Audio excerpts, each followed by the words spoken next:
Assalamualaikum warahmatullahi wabarakatuh. Alhamdulillah, segala puji bagi Allah pencipta langit dan bumi.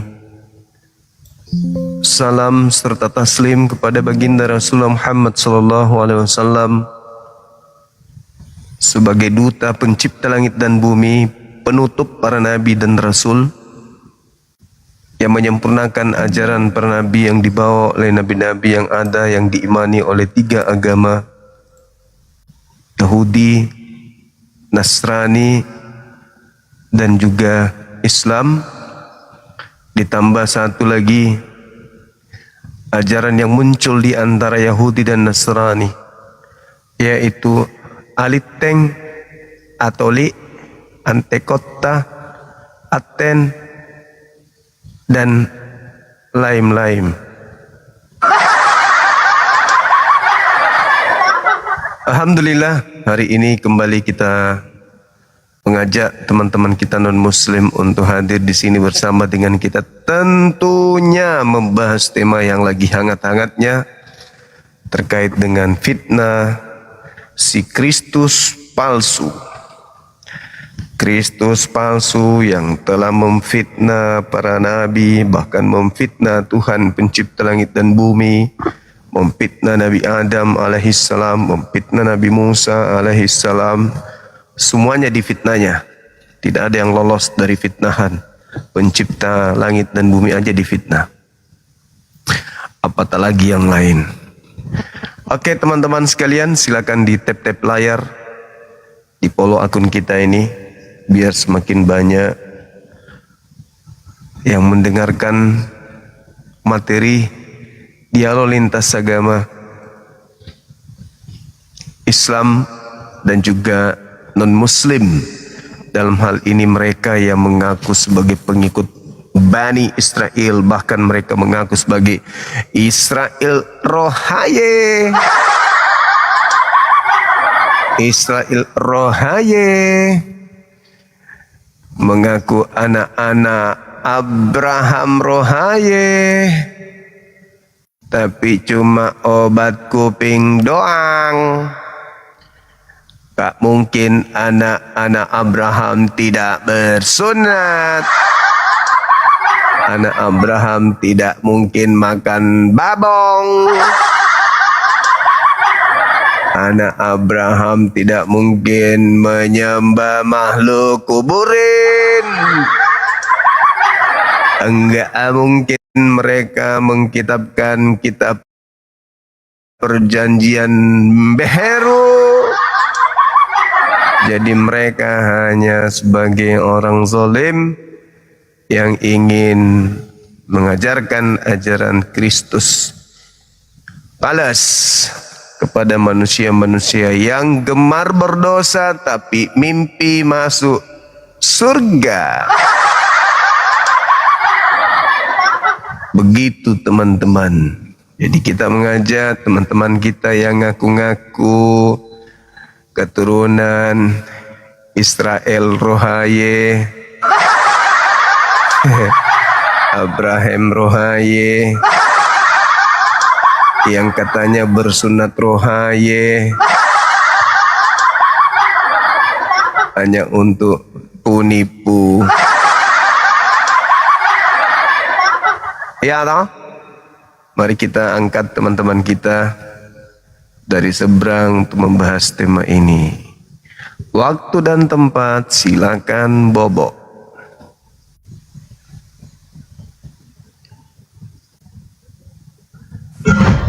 Wih, Mbah. Wih. Halo, semangat siang. Halo. Langsung kabur. Gak tahan dia. Oke, naikkan yang lain.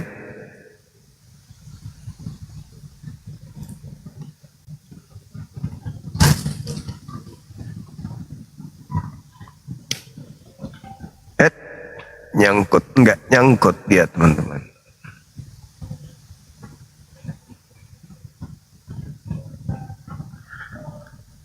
Jadi sahabat dimanapun berada, kita paham bahwa tiadalah mungkin ajaran para nabi itu membatalkan hukum Tuhan.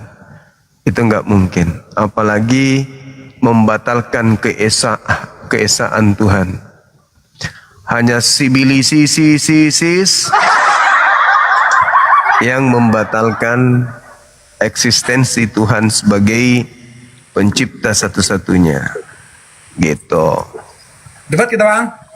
Ya, pastinya.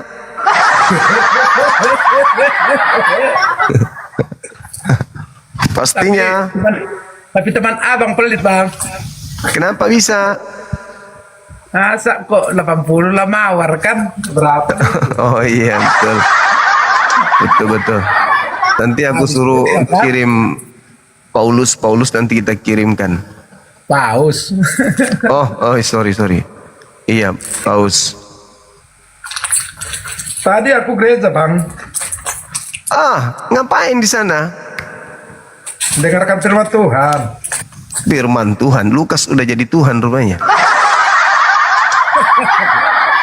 Perkataan Lukas dibilang perkataan Tuhan. Ya, kitab Galatia tadi, Bang. Galatia 2 ayat 15 sampai sekian. Bahaya itu. Itulah khotbah tadi. Iya, bahaya. Tentang kita itu dibenarkan oleh iman gitu. Tapi iman yang salah nggak mungkin dibenarkan. Paulus ini masih mau ditatar Paulus ini. Karena yang datang kepadanya kan si palsu yang datang kepadanya. Dia udah meninggal, Bang. Innalillahi wa inna ilaihi raji'un. Tapi tulisannya tetap hidup kan? Iya. Itulah makanya semakin banyak orang tersesat karenanya. Karena tulisannya masih ada dan sering direvisi, dikoreksi, direvisi, diperbaiki lagi. Kalau zaman berlanjut, ketinggalan, dirubah lagi. Gitu. Abang hari ini pakai baju daster? Enggak, apa? Kenapa enggak pakai buka kamera kalau gitu? Apa, Bang? Masih makan rojak aku. Oh, ya udah makan. Langsung makan rujak? Roti. Oh, roti.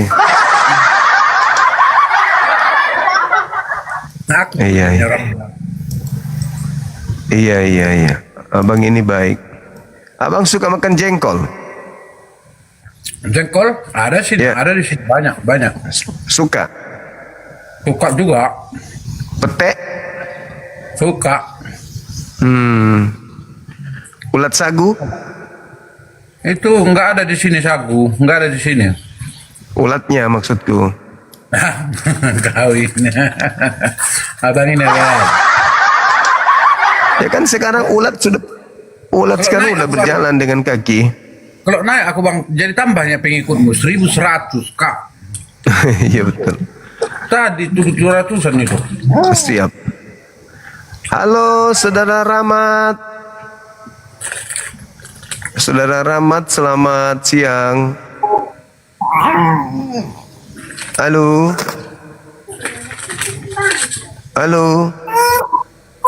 Saudara Rahmat. Kenapa dia? Ada shocknya.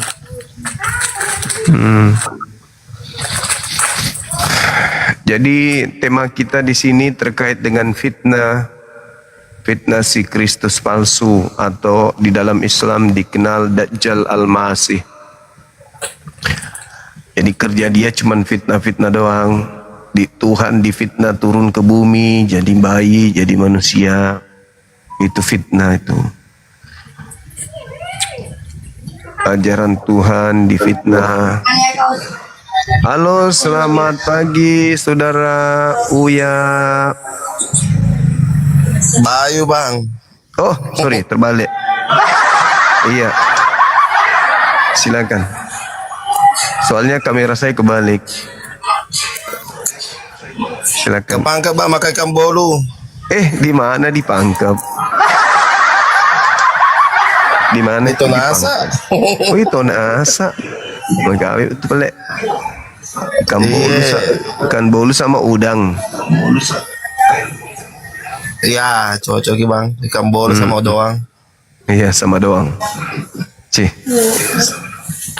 Di situ di Pangkep itu yang sebelah sebelah ke Amarang ya. Kita tahu daerah Amarang situ. Sebelumnya yang lampu merah itu. Betul. Di Sebelum. Amarang itu. Ya, di Amarang Iya, itu. sebelumnya. Di lokasi Amarang itu, Bang. Mulai kita masuk sampai di ujung hanya satu yang bukan yang dari saya, satu yang bukan saya punya. Selebihnya itu punya orang semua, Bang. Itu.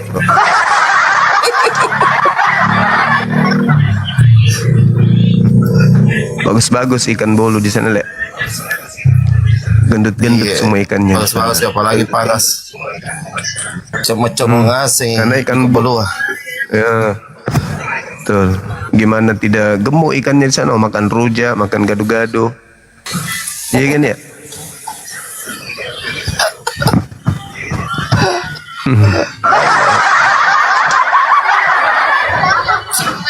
Ini ada pastor kita di sini, ada pendeta Nohop. Dia malu buka kamera, katanya dia pakai baju daster, panas katanya. Pohon. Dia dipakai baju daster, dia sudah pakai bedak beras, campur kunyit. Nah, ada aku bilang dasternya udah dibuka.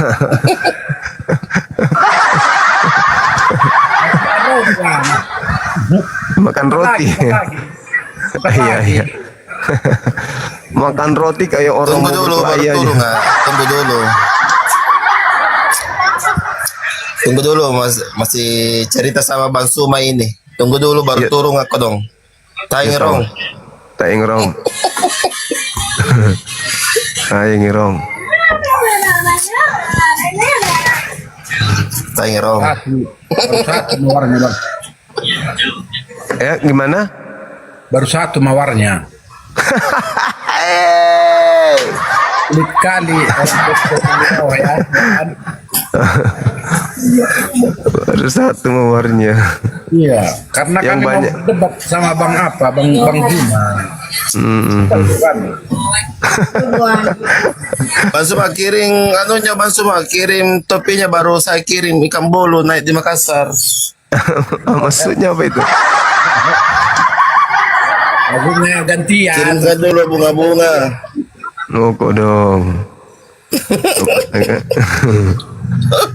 Kemasian aku dong. Botol. Masih 3 orang baik. Di Pangkep itu banyak kepiting loh. Kalau ada mikirin bunga-bunga turun mah. Iya banyak kepiting. Jangan kepiting deh. Kepiting. Apa? Semen juga banyak dekat rumah. Dapat dapat bunga diturunkan betulan sama moderator. Kenapa Bang turunkan? Sudah dapat mawar katanya. Kalau udah dapat mawar turunkan dia katanya. Oh. Moderator turunkan. Sesuai dengan Dia udah ketawa abang itu. iya. Ketawa ya. Kita bisa mulai. Udah bisa nggak apa-apa. Santai kita kan. Tapi Iya. nggak on time kan. Kenapa bisa? Nanti kena pembatasan kita karena masih istirahat kan rokok sambil apa namanya itu makan roti kan pembatasan apa Makan roti aja abang ini susah kali kayak orang mau angkat pesawat. apa baru pulang gereja siap berdoa dengarkan firman Tuhan kan. Abang yang pimpin doa tadi. Oh enggak bang, kebetulan kita di belakang aja dulu ngikut ke. Nggak ada niat panggil pendetanya atau pastornya diskusi-diskusi sama aku bang. Oh kalau itu bang luar biasa memang pendeta kita ini, yang artinya mereka itu tidak sembarangan itu bang, yang artinya nggak sembarangan ya.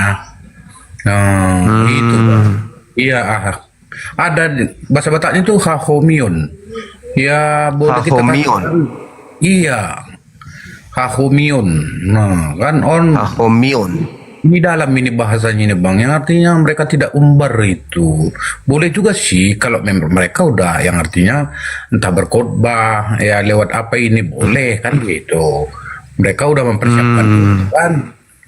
Namun kalau Iya, debat iya, bang, iya, iya. kalau debat bang mereka kurangi itu bang, yang artinya nanti bisa menjadi perselisihan lah, pertengkaran lah, itu orang mereka jaga kan, yang artinya saling menghormati gitu bang. Iya, iya, iya, iya. Iya. Itulah artinya Hahomion. Ya, bukankah ada ilmunya itu? Banyak pun. Eporus, contoh Eporus kan. Nah, itu luar biasa itu. Iya, iya.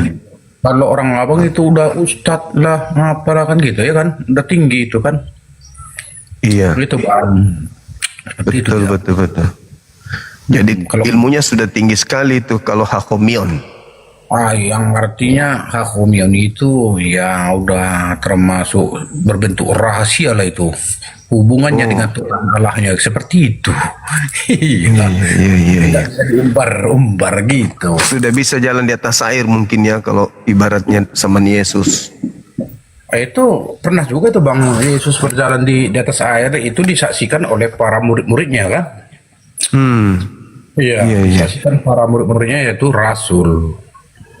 Itu Bang. Bahkan Simon Petrus juga mau ikut juga. Dia mau ikut berjalan di atas air tadi, di atas air laut tadi, sehingga udah nyampe di tengah, imannya jadi goyah Bang. Apakah Yesus ini hantu atau Tuhan gitu?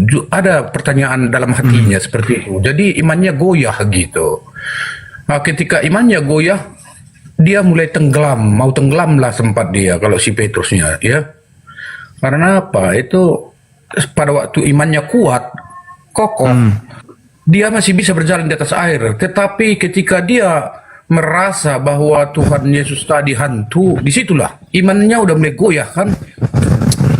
Keyakinannya Iya, tentang juru selamat tadi udah goyah gitu. Kadang Tapi, kita pun seperti itu Bang.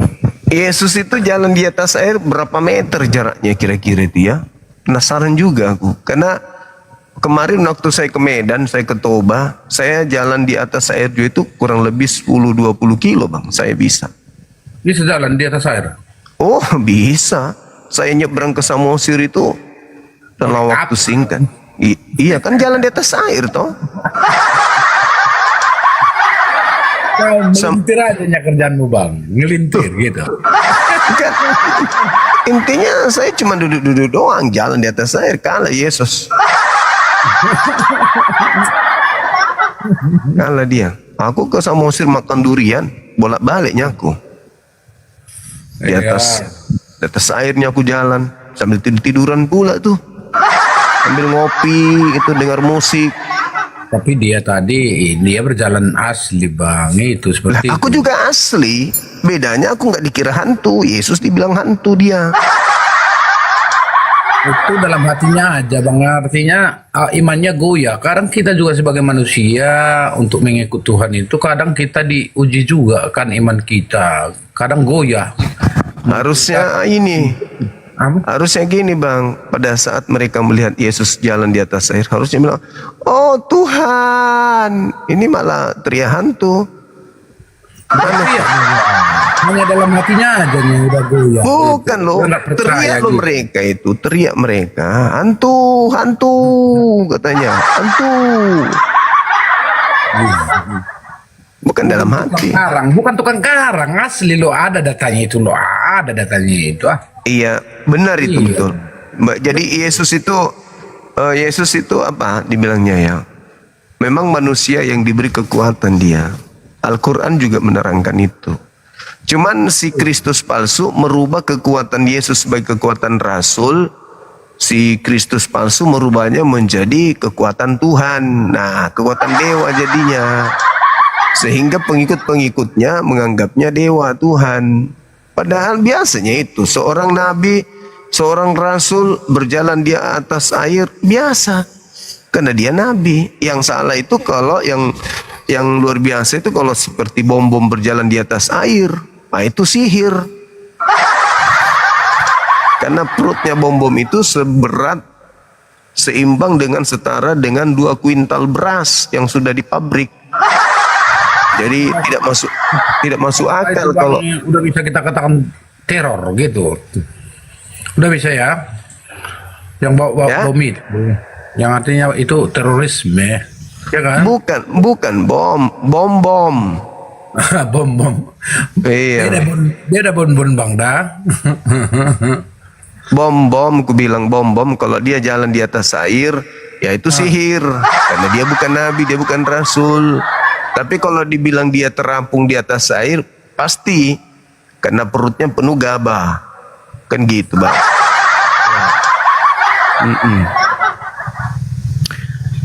Faktanya itu di situ. Naik satu Jadi- lagi Kristen tuh Bang. Nggak berani. Sudah berapa yang aku tarik tapi dia megang di pohon. Nggak mau katanya. Jangan. Please aku di sini aja bang. Kok nggak mau ke atas? Takut. Kalau berteman dengan Bang Juma enak sebenarnya sih, enaknya. Ya enak dong. Bisa makan roti gratis ya kan ya? Hanya kalau kita berdebat itu ada perbedaan pendapat, ini yang nggak enaknya kan? Hei. Ada penyimpangan Bang, ada penyimpangan. Itu dia. Oh iya bang semua tidak suka penyimpangan makanya. Seharusnya udah benar, tak jadi salah ujung-ujungnya kan dibuat. Aku yang membenarkan, kalian yang menyalahkan teman. Halo, selamat siang saudaraku. Merangsang.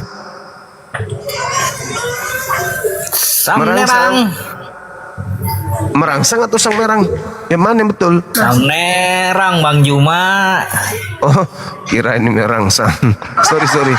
Saya kameranya kebalik soalnya. Merang. Sehat-sehat Bang. Sehat, alhamdulillah. Mualaf saya mualaf. Allahu Akbar, Masya Allah. Luar biasa. Dari agama apa sebelumnya? Kristen Bang. Oh Kristen. Ini saudara Puhun juga lagi proses, sebentar lagi dia Enggak, Alhamdulillah. pindah alam, maksudnya pindah alam. Itu karena yang tadi Bang, imannya goyah.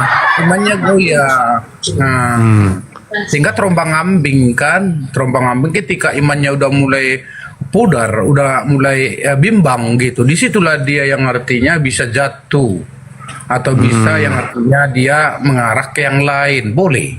Terombang-ambing lagi mancing Bang naik perahu. Itu akibat daripada iman kurang kuat, kurang kokoh seperti itu Bang. Oke, lanjut Bang Juma. Lanjut. Al-Fatih Ferdi, semangat siang. Iya, Puhun pindah alam katanya, tetek layar. Kasihlah pengalaman sama Puhun. Aduh, ini utusan dari apa ini? Protes kan? saudara Al-Fatih. Bang Juma, Ya. Naon bang? Ferdi Al-Fatihah.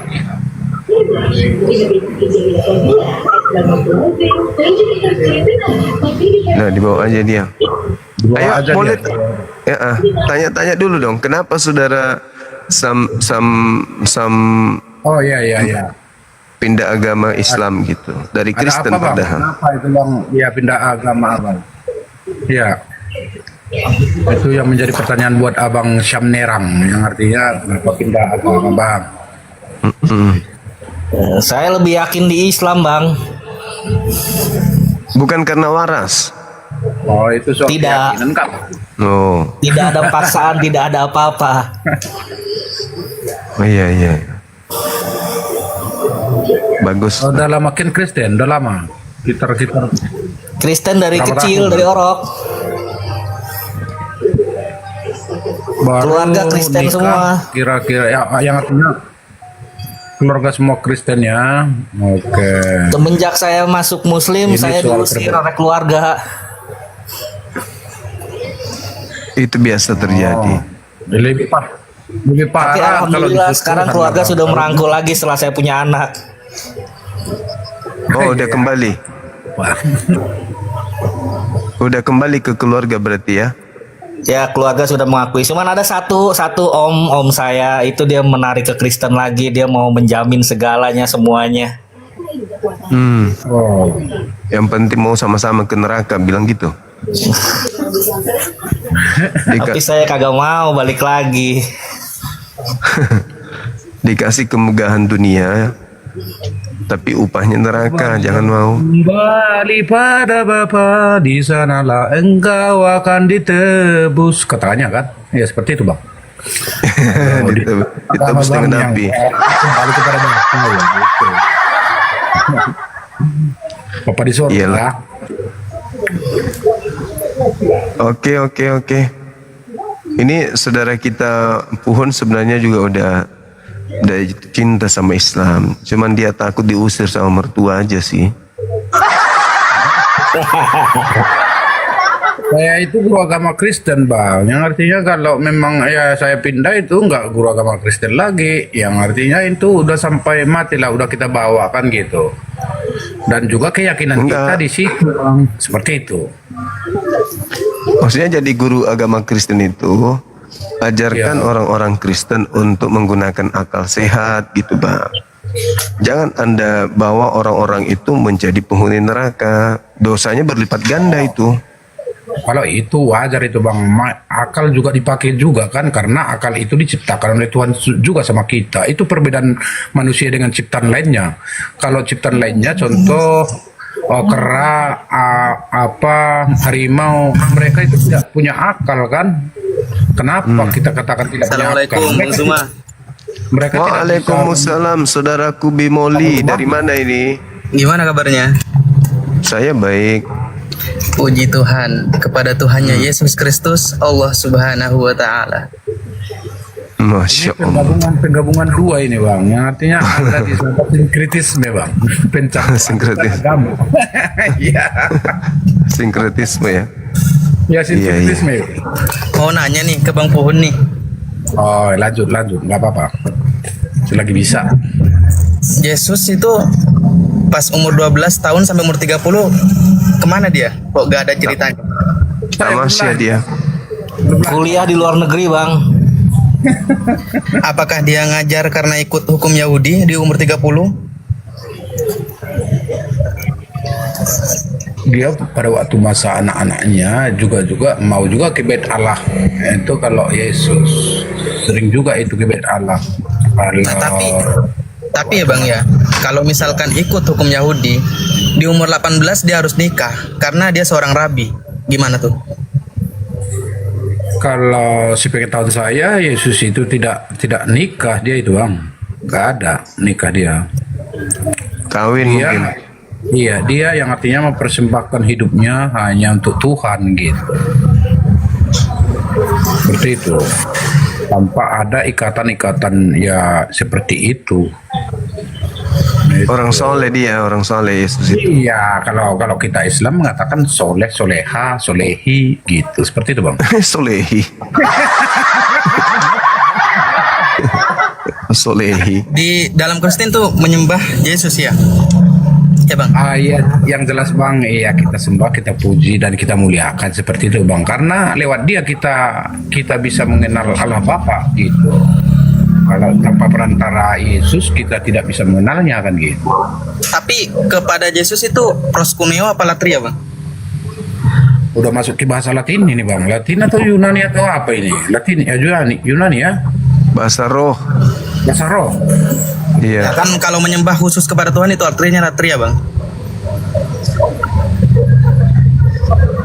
Natria. Iya, menyembah.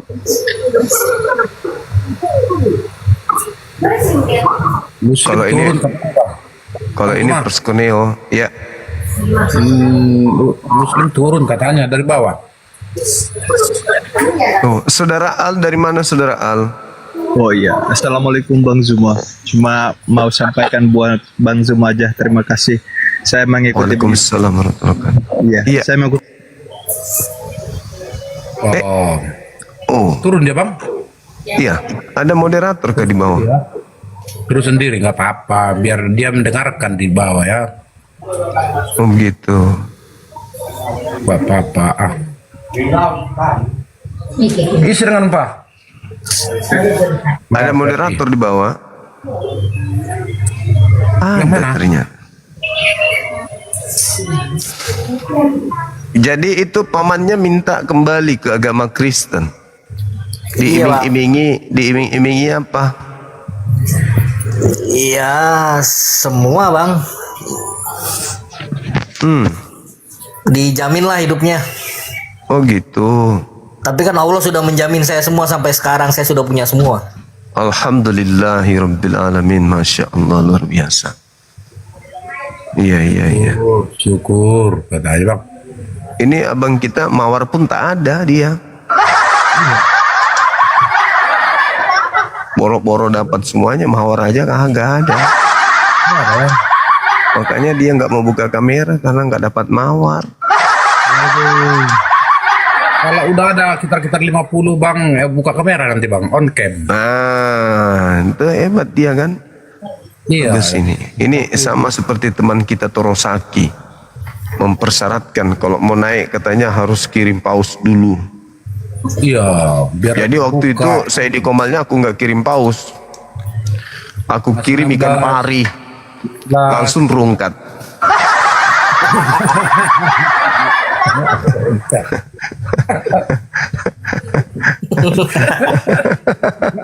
bilang terima kasih pun enggak ya. Zuma kau boleh naik Zuma, tapi 2K dulu, ikan paus dulu. Ku kirim ikan pari 2 ekor langsung rungkat. Masih mau aku datang besok. Bedanya Jadi ikan pari sama ikan paus itu bang. beda. Kalau ikan pari dia bisa menyanyi karaoke dia. Kecil pennya. Iya. Oke, tahu tidak. Iya, kalau Torosoki itu kan Ini berlupa ahli. suara kita ini bang. So, ada 17, ada 15, ada 41 abang gitu. Suara apanya itu kan itu. Oh iya.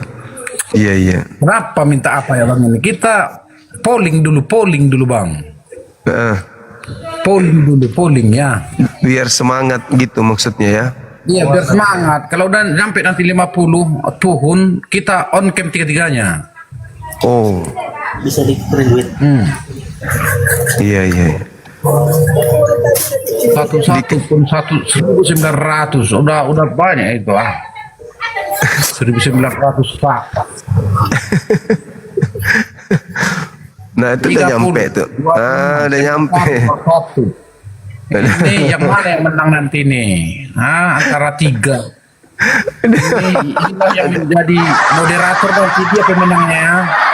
Moderator kalau dia pemenang. Contoh mendapat 1.000 Bang Juma jadi dia moderator. Kalau memang aku yang menang dari Kristen lah yang menjadi moderator. Terima kasih.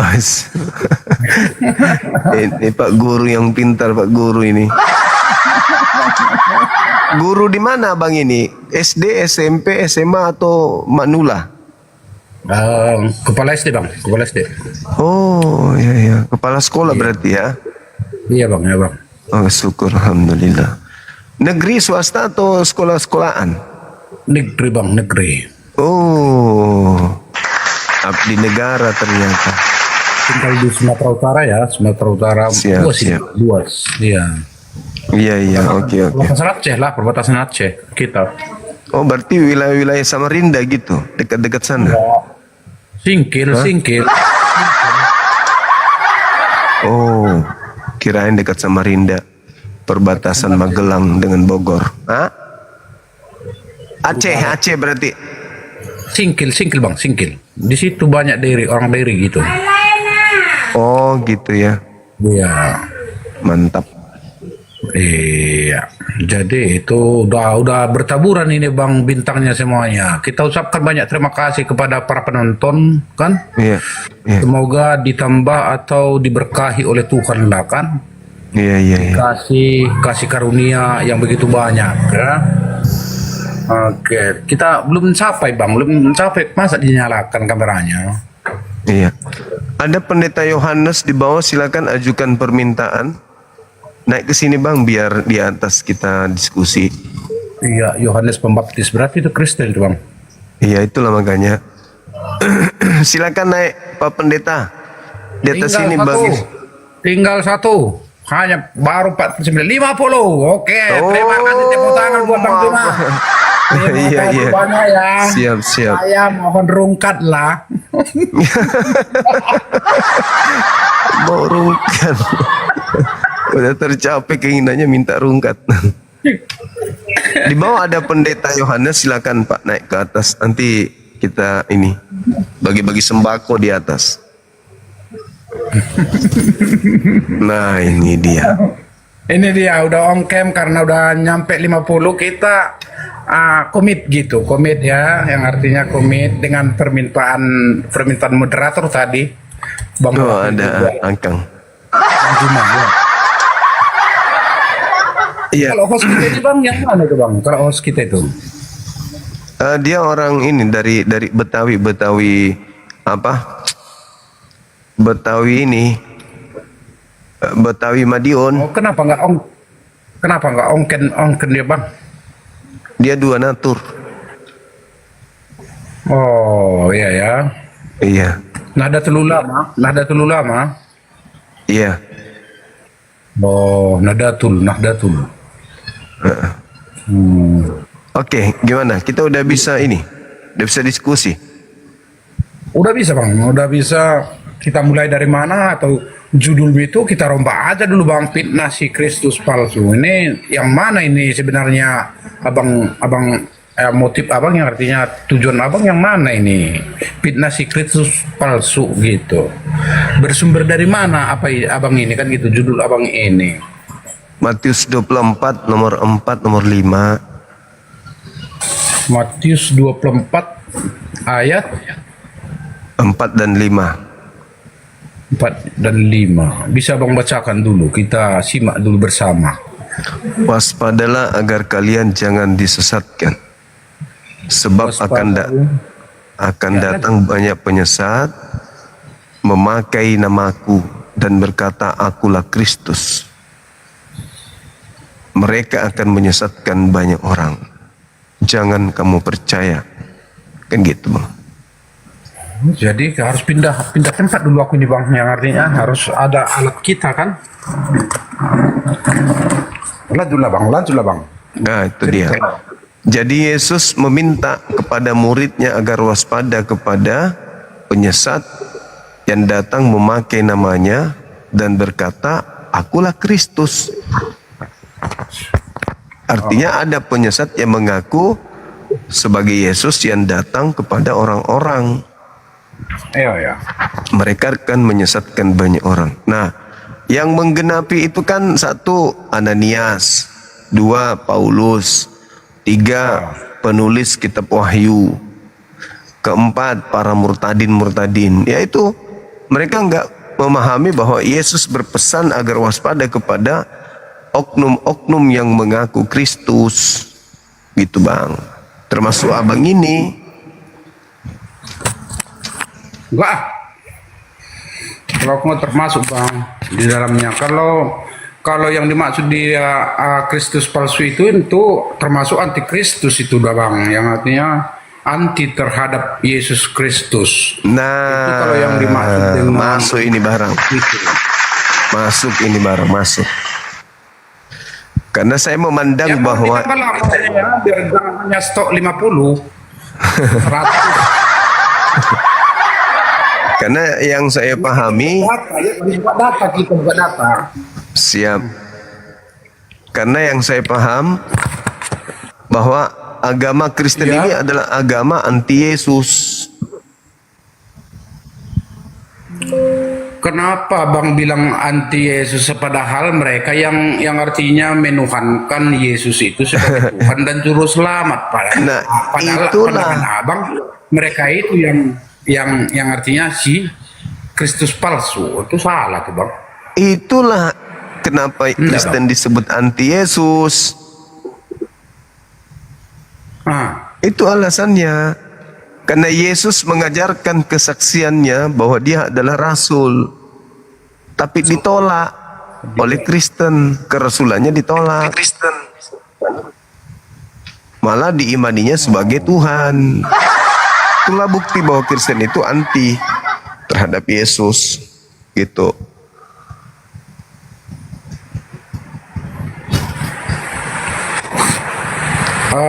kitab berapa tadi bang? Kitab apa tadi? Matius 24 Matius 24 ayat 4 dan 5. Makasih Ukhti Emira. sampai Barakallahu fiik.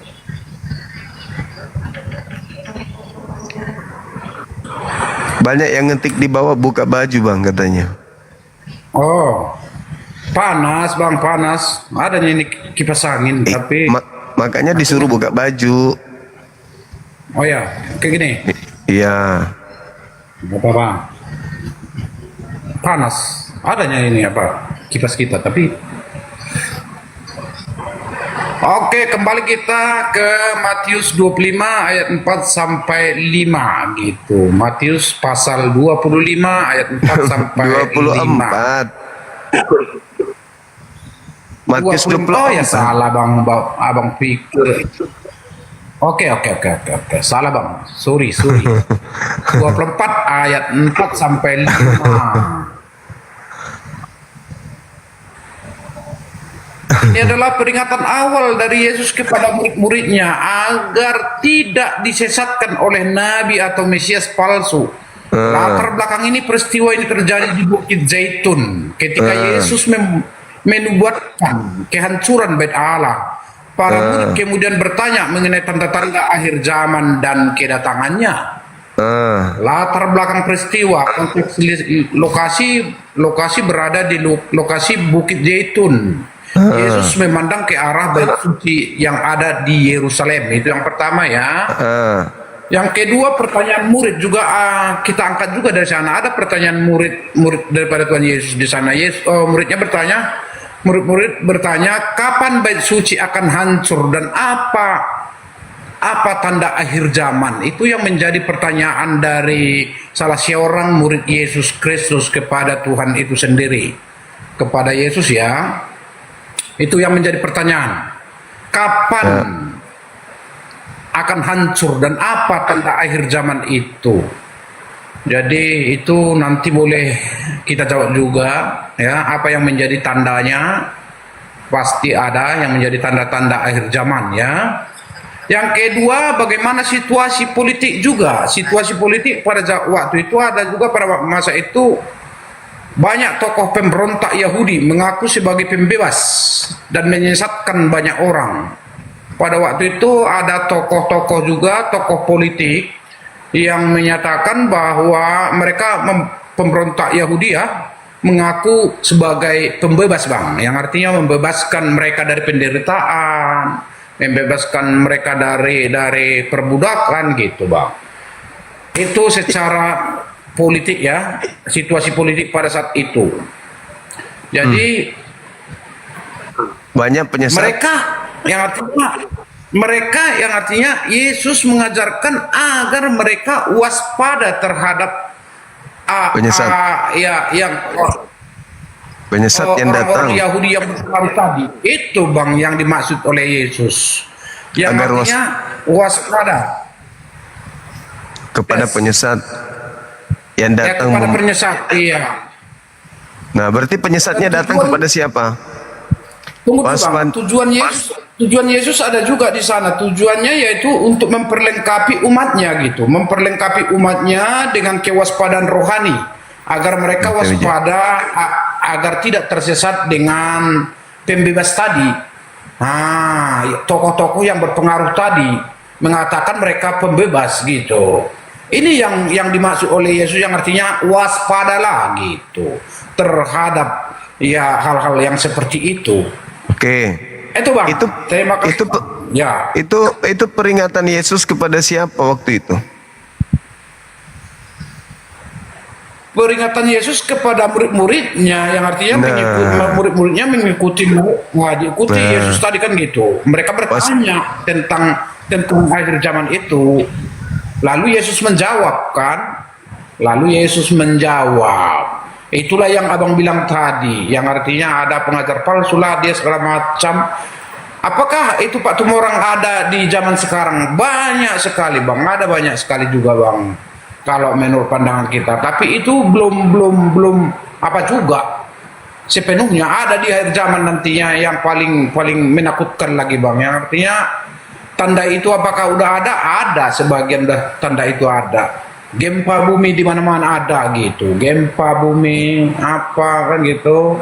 Manusia kadang-kadang ya tidak bisa diatur lagi gitu. Seperti itu Bang. Itu aja Bang.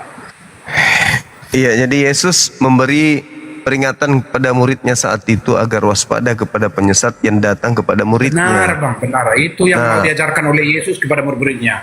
Ya, berarti harus ada penggenapan. Betul-betul ada penyesat yang datang kepada muridnya gitu. Makanya kita baca di data 23-nya, 23, 24, 25, 26. Itulah buktinya di situ. Siapa penyesat itu ketahuan di situ bahwa yang dimaksud di sana penyesat adalah Paulus. Oh. Kalau yang dimaksud Coba 23-nya coba dibaca. apanya yang mana? 23 dibaca sampai 26. Ketahuan bahwa itu Paulus. Matius 23-nya, Matius 23. 24 yang tadi toh. Tetap juga itu. Iya. Matius berapa? 24 ayat berapa? Matius Ayat 23 sampai 26. Oh, 23 sampai 26. Oke. Nah, itulah si penyesat itu. Paulus di situ dibilang,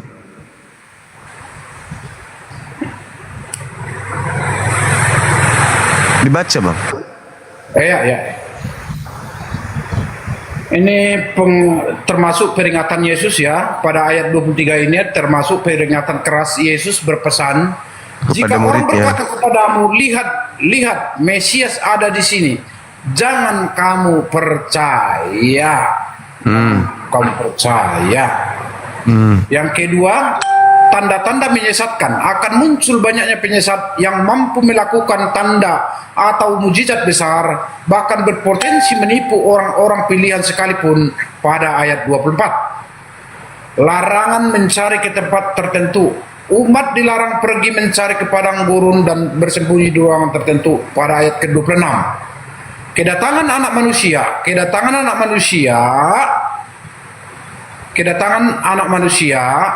yang sesat tidak diragukan lagi dan akan terjadi secara spektakuler laksana kilat yang menyambar gitu Bang. Jadi Anda baca Bible itu versi apa? versi ini live Bang. Enggak dong. Lain enggak begitu. Dengarkan dulu Bang. Pada waktu itu jika orang berkata kepadamu, lihat Mesias ada di sini atau Mesias baru ada di lain. sana, jangan kamu percaya, sebab Mesias palsu dan nabi-nabi palsu akan muncul, dan mereka akan mengadakan tanda-tanda yang dahsyat dan mujizat-mujizat, sehingga sekiranya mungkin mereka menyesatkan orang pilihan juga. Camkanlah, aku sudah mengatakannya terlebih dahulu kepadamu. Jadi apabila orang berkata kepadamu, lihat ia ada di padang gurun, janganlah kamu pergi ke situ, atau lihat ia ada di dalam bilik, jangan kamu percaya. Jangan kau percaya. Menurut abang, apakah ini sudah tergenapi atau belum? Sudah tergenapi. Udah. Ini nasihat Yesus kepada muridnya di abad pertama di tahun 30. Itu nasihat Yesus kepada muridnya di Bukit Zaitun. Apabila ada orang berkata bertemu dengan aku di padang gurun, jangan kau percaya. Berjalannya waktu tahun 40, tahun 50, tiba-tiba murid ya diobok-obok sama orang yang bernama Saulus. Ya, Murid-murid dianiaya orang yang bernama Paulus. Lalu Saulus ini mengaku, aku bertemu dengan gurumu lo ketika aku ke Damsyik. Menurut data tadi Matius 24 ini, Kalau ada orang nanti mengaku bertemu dengan Kristus, Yesus mengatakan jangan percaya, betul? Betul. Nah, Benar. seharusnya ketika di tahun 50-an Paulus mengaku bertemu dengan Kristus di padang gurun atau di dalam bilik penjara rahasia, seharusnya murid-murid percaya nggak kepada pemberitaan Paulus atau jangan percaya? Percaya. Nah, inilah tema saya. Fitnah Kristus palsu. Yesus mengatakan jangan percaya. Abang mengatakan percaya. Tahuan kan pengikut Kristus palsu ini? Itulah bang. Itulah pentingnya diskusi supaya kita bisa diarahkan meskipun abang ini kepala sekolah toh. Tapi kan kepala sekolahnya yang cuman karena negara bukan karena ilmu. Yesus berpesan kepada muridnya di tahun 33. Apabila ada orang berkata ada Kristus di sini, ada Kristus di sana, ada Kristus di padang gurun, ada Kristus di bilik rahasia, jangan ente percaya. Sebab nomor 25, 24. Kristus palsu dan nabi-nabi palsu akan datang melakukan tanda dahsyat, mujizat sekiranya mungkin menyesatkan orang-orang pilihan juga. Camkanlah, aku telah mengatakannya kepadamu terlebih dahulu. Jadi apabila ada orang berkata ada Kristus, ada Mesias di padang gurun, jangan kau pergi ke sana. Atau berkata ada Kristus di dalam bilik, jangan kau percaya. Sebab sama seperti kilat menyambar dari timur sampai ke barat, demikianlah kelak nanti anak manusia datang untuk yang kedua kalinya. Jadi ketika murid-murid mendengarkan nasihat Yesus, berjalannya waktu, tiba-tiba Paulus nongol di tahun 50-an mengaku bertemu dengan guru mereka.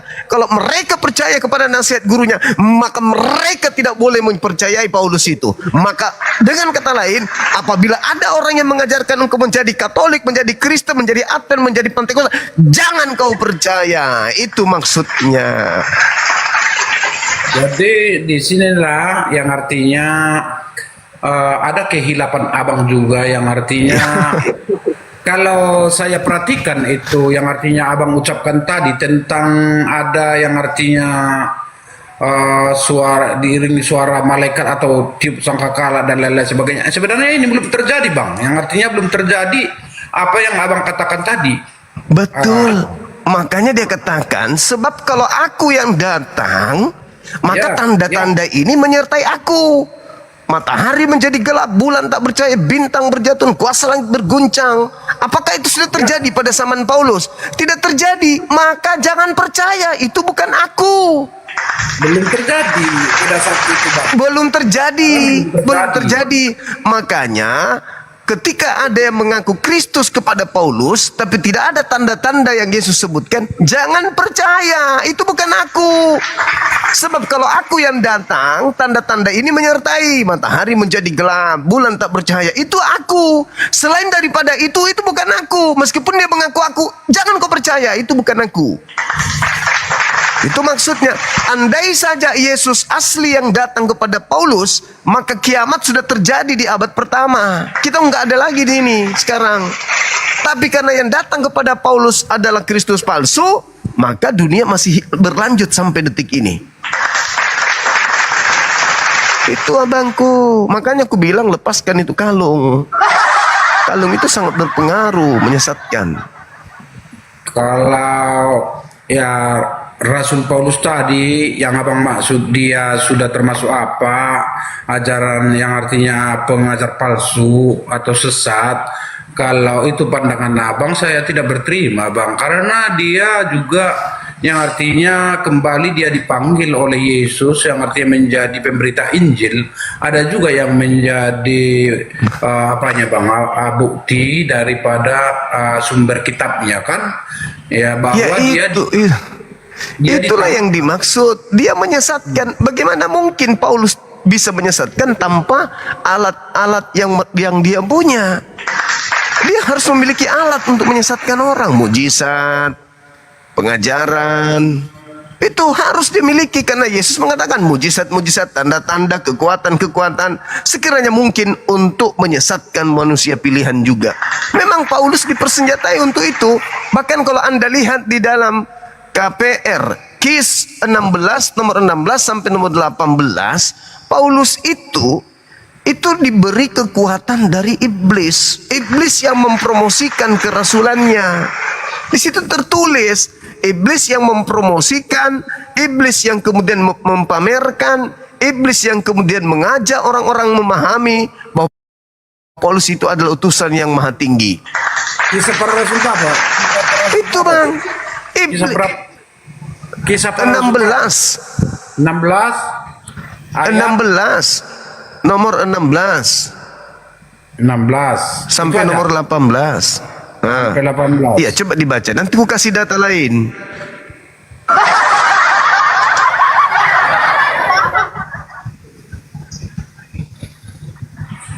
Oke, kisah para rasul 16.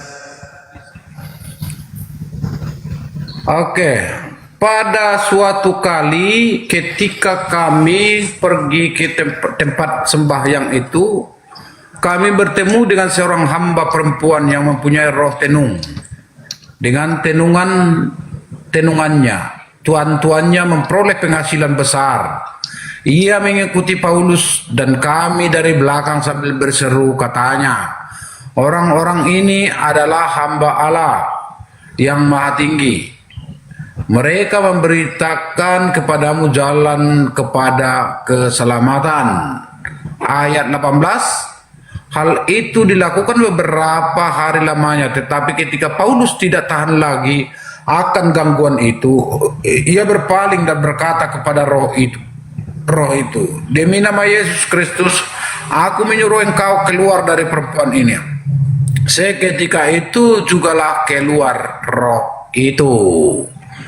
Jadi ini adalah kuasa daripada ya bahwa Paulus tadi juga sudah berkuasa juga di dalam kerasulannya, bang, yang artinya mengusir roh jahat kan. Coba bang, orang itu kerasukan roh. Ketika orang itu kerasukan roh teluh, dia kata orang tenun apa yang dikatakan oleh orang tersebut? Paulus ini adalah rasul utusan Tuhan yang maha tinggi. Dia yang akan mengantarkan kalian kepada jalan keselamatan. Apa salahnya rupanya? Kalau ada roh mengatakan itu, apakah itu salah? Kenapa diusir? Andai saja rohnya mengatakan Paulus ini adalah penyesat, Paulus ini adalah penyesat, Paulus ini adalah penyesat, ya barulah Paulus kemudian marah. Ya ini dia mempromosikan kerasulannya. Kenapa dia marah? Alasannya karena Paulus tidak ingin diketahui kalau dia didukung oleh iblis. Dia nggak mau ketahuan kalau dia ini adalah rasul utusan setan. Nggak mau dia.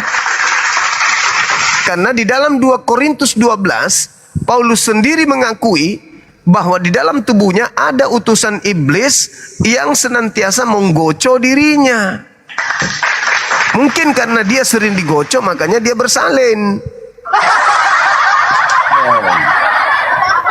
Itu bang. Jadi Iblis mempromosikan kerasulannya, dia marah.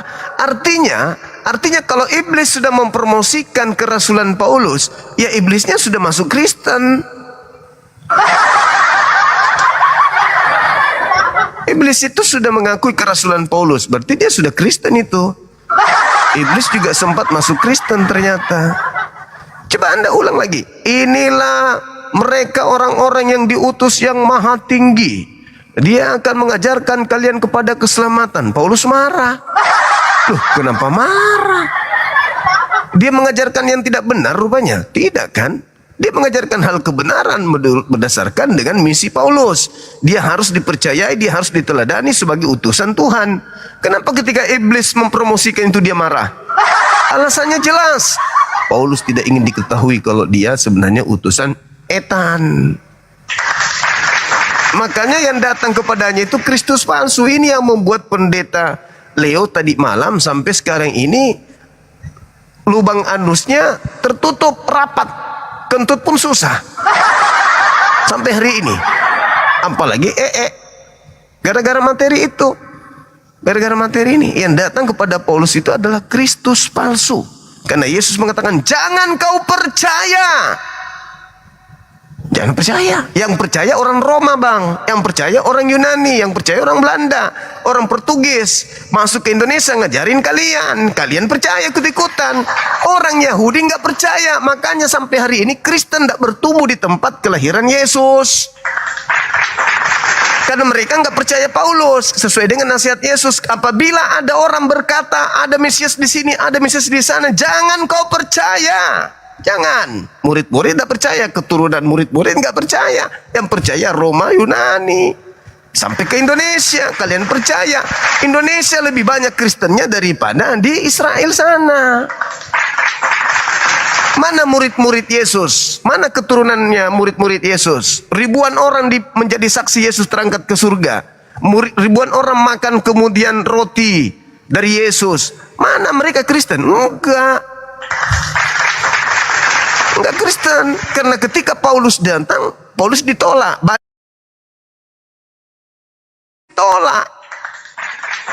Makanya dia banting setir.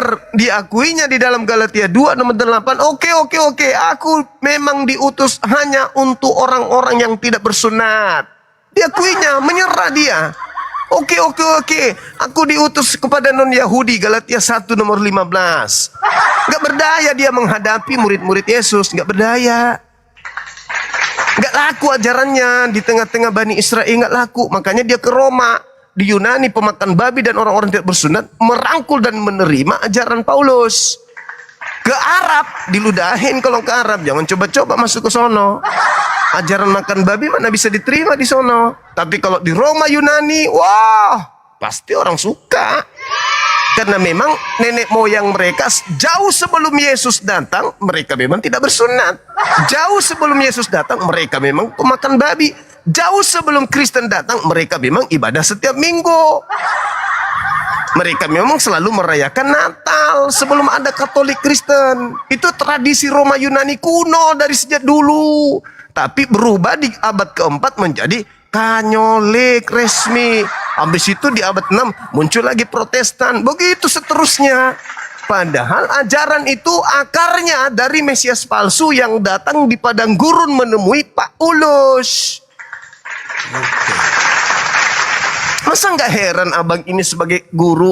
Kenapa orang-orang Yahudi? Mana keturunan Yesus? Mana keturunan Maria? Mana saudara kandung Yesus? Yakobus, Yudas, Yusuf, mana mereka? Kenapa keturunannya tidak menjadi Kristen? Mana anak-anak Elizabeth? Mana anak-anak Yusuf, Nikodemus? Mana anak-anak mereka? Andreas, mana anak-anak mereka? Kenapa nggak jadi Kristen? Yang jadi Kristen kok orang Roma? Kenapa orang Yahudi nggak Kristen? Kenapa mereka masih menjalankan Torah? Ternyata Paulus keok pada zaman itu, nggak mampu dia ajarkan ajarannya kepada mereka. Karena kenapa? Mereka sudah dipesan, apabila ada orang mengaku bertemu dengan Mesias di padang gurun di dalam bilik, jangan kau percaya, itu bukan aku. Sebab kalau aku datang, tanda-tanda ini menyertai. Pertama, matahari menjadi gelap, bulan tak bercahaya, bintang berjatuhan, kuasa langit berguncang. Apakah itu sudah terjadi? Tidak terjadi. Tapi apakah ada yang mengaku datang sebagai aku? Ada. Jangan kau percaya, itu bukan aku. Makanya susah mawarnya abang itu naik. Angkanya cuma 100 terus. Satu, udah luar biasa bang. Ya, ditambah boleh kan, ditambah para teman-teman saya juga boleh. Semangat kali bang. Saya dan juga. Walaupun.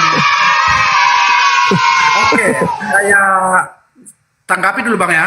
Silakan. Oke. Jadi ini kembali kita mengkaji bang, mengkaji kisah para rasul 16 ayat 16 tadi. Ada apa? Apa yang menjadi latar belakang pada waktu itu? Apa yang terjadi pada saat Paulus di sana gitu. Ini adalah berlatar belakang perjalanan misi kedua Rasul Paulus di wilayah kota Filipi atau wilayah Makedonia, ya. Ayat ini menceritakan perjumpaan Paulus dengan rekan-rekannya dengan seorang hamba perempuan yang kerasukan roh tenung. Praktik okkultisme ini menjadi sumber ketenungan finansial bagi para majikannya melalui ramalan. Jadi apa yang dimaksud dengan kata okkultisme, Bang?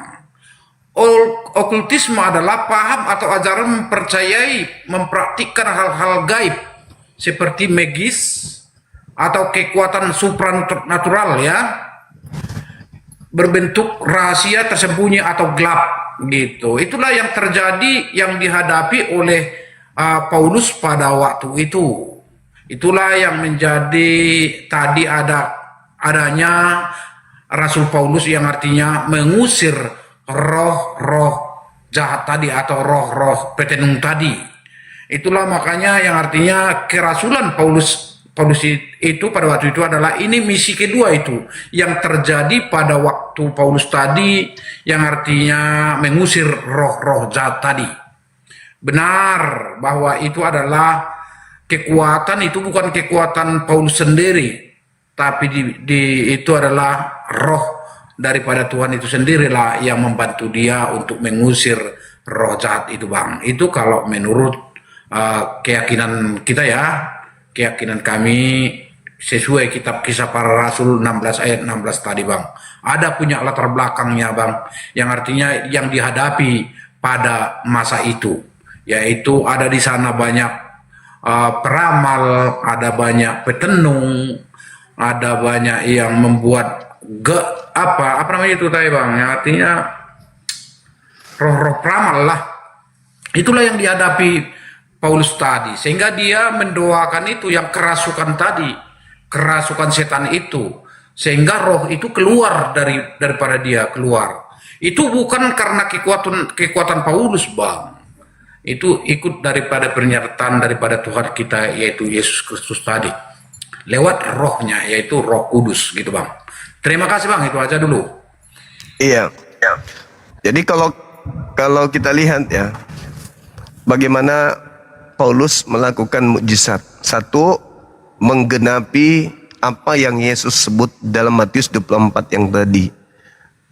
Kristus palsu dan nabi palsu. Paulus itu nabi, tapi disembunyikan identitasnya. Padahal di KPR 13 nomor 1, di Antioquia ada beberapa nabi. Di antaranya adalah Saulus.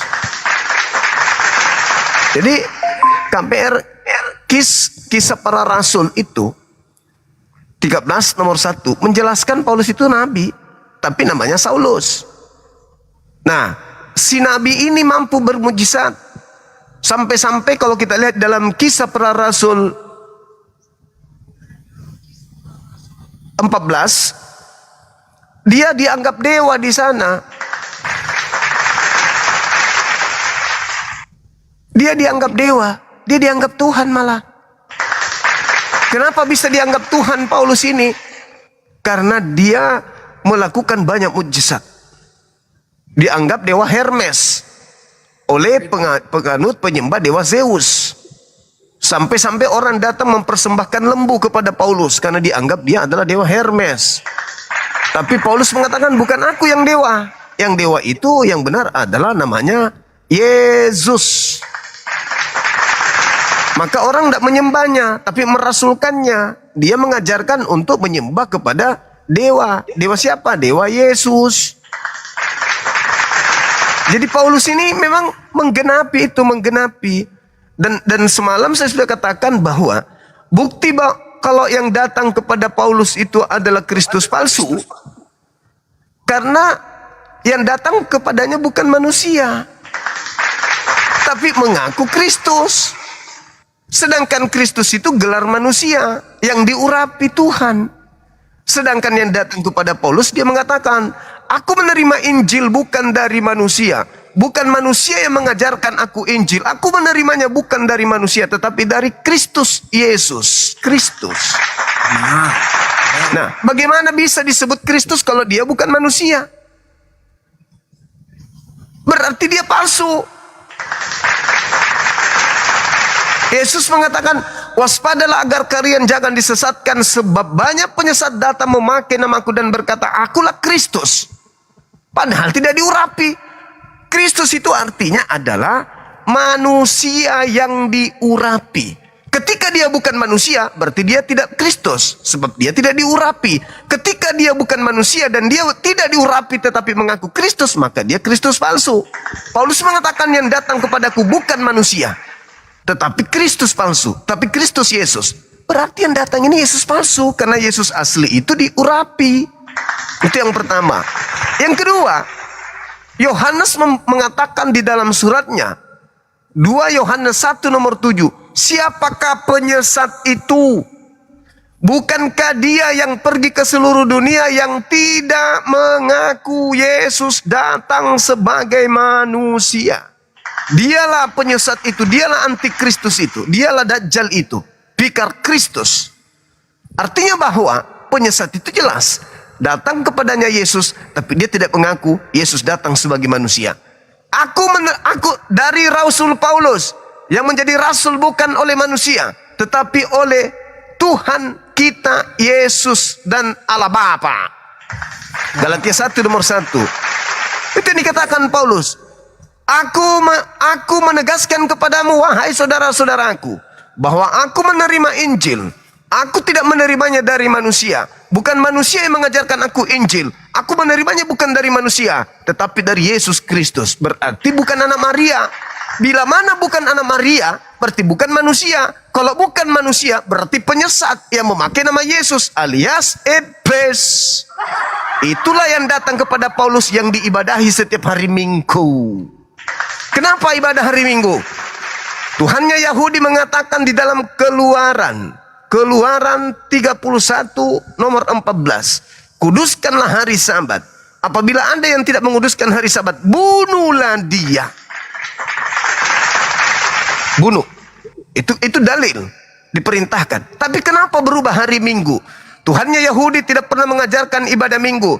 Yesus tidak pernah mengajarkan ibadah hari Minggu. Kenapa orang-orang Roma dan pengikut mereka kompak ibadah Minggu? Minggu dalam bahasa Yunani Kyriaki. Kyriaki artinya apa? Hari dewa matahari. Sandai artinya apa? Hari dewa matahari.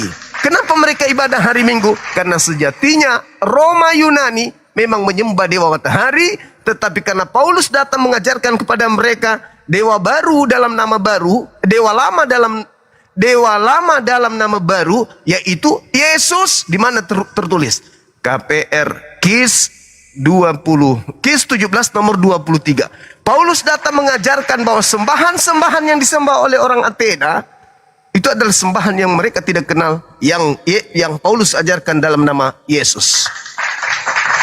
Makanya orang Kristen apapun itu, Katolik dan seterusnya, ibadah Minggu karena mereka sebenarnya menyembah dewanya Athena, dewa Romawi yang mereka sembah dalam nama Yesus. Makanya ketika penyembah dewa Yunani dan Romawi ini ketemu Yesus nanti, Yesus mengatakan apa? Pada hari terakhir nanti banyak orang menyeru aku Tuhan, Tuhan, Tuhan. Bukankah kami bernubuat pakai namamu, mengusir setan pakai namamu, bermujizat pakai namamu? Pada hari itulah aku akan berterus terang kepada mereka, aku tidak mengenal kalian, enyahlah daripadaku, kalian adalah pembuat kejahatan.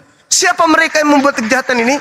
Mereka yang menyembah dewa matahari dalam nama Yesus, mengusir setan dalam nama Yesus, padahal sembahannya adalah dewa mata Allah. Begitu saudaraku, itu fakta, itu real. Kenapa ini bisa terjadi? Karena kalian percaya kepada Kristus yang datang kepada Paulus.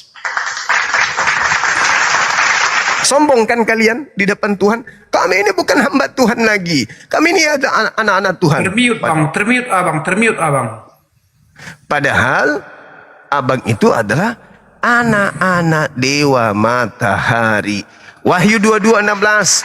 Aku Yesus, tunas Daud, bintang timur.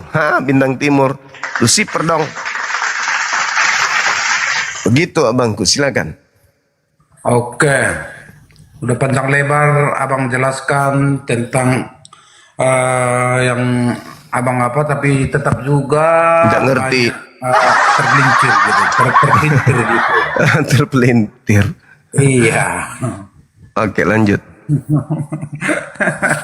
Banyak yang artinya terpelintir tadi. Jangan yang artinya itu Rasul Paulus kita anggap yang artinya Rasul palsu dan Yesus yang dia sembah itu palsu juga. Kalau itu Bang yang artinya adalah kerasulannya diakui itu Bang, kerasulannya diakui. Diakui Bukan siapa? sembarang, ya? Diakui oleh siapa? Terutama dulu kami orang Kristen lah yang artinya. Ya, silakan aja kan Iya. kalian pengikutnya, Bangku. Sekarang siapa Paulus menurut Yesus? Ada nggak? Ada literasi nggak tentang itu? Kalau Siapa? siapa Yesus? Siapa Paulus menurut Yesus?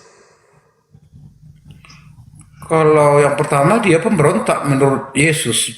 Pertama. Udah. Peringatan pelanggaran oleh tamu. Seorang tamu di live Anda telah melanggar kebiasaan perilaku dan kebencian. Jika kamu berulang kali akan kita akan dibatalkan. Bahaya ini Bang. Abang dikena pelanggaran abangku. Bahaya. Bahaya. Aku nggak bisa live lagi nanti. Sorry Bang. Sorry. Katanya bulu ketek abang itu mengandung zat besi yang bisa mematikan makhluk-makhluk kisaran 30 meter dari abang. Ini pemberitahuan dari TikTok. Saudara pohon memiliki bulu ketek yang mengandung zat besi yang sangat membahayakan makhluk hidup di area kisaran 30 meter dari objek tubuhnya. Wah, bahaya. Makanya saya turunkan. Maaf abangku, maaf. Aduh. Nanti di live berikutnya bisa. Kok ada juga bulu ketek beracun ya, teman-teman ya? Kirain yang beracun itu cuma ular kobra. Ternyata bulu ketek juga beracun. Astagfirullahaladzim, ya Allah ya Karim. TikTok. Kenapa ya kok jahat kali? Orang cuman satu-satunya tamu, satu-satunya oten di sini. Allahu Akbar.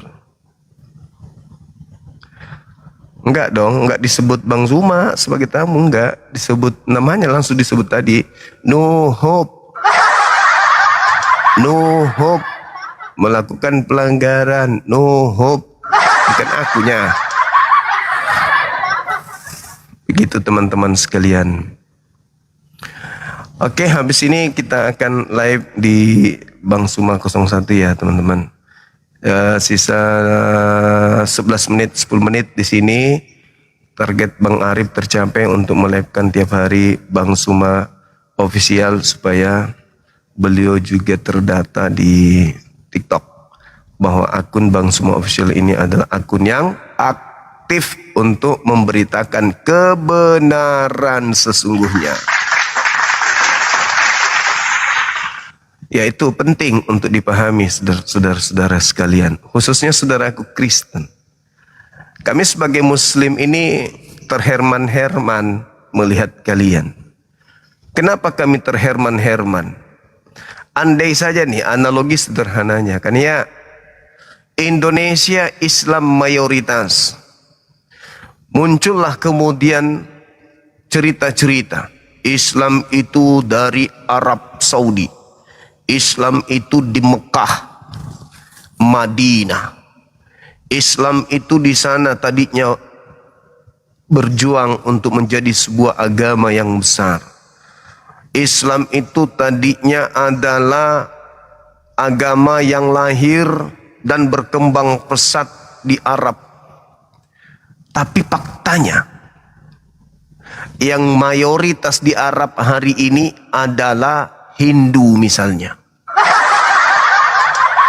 Pasti kami umat Islam bertanya-tanya, loh, kalau agama Islam ini tumbuh dan bertumbuh dan berkembang di Arab Saudi, kenapa di sana justru Hindu? Pasti kami akan bertanya itu. Itu diperparah lagi dengan apa? Al-Quran yang dimiliki oleh umat Islam di Indonesia ini itu bahasa Jepang. Sementara katanya kitab ini berasal dari Arab.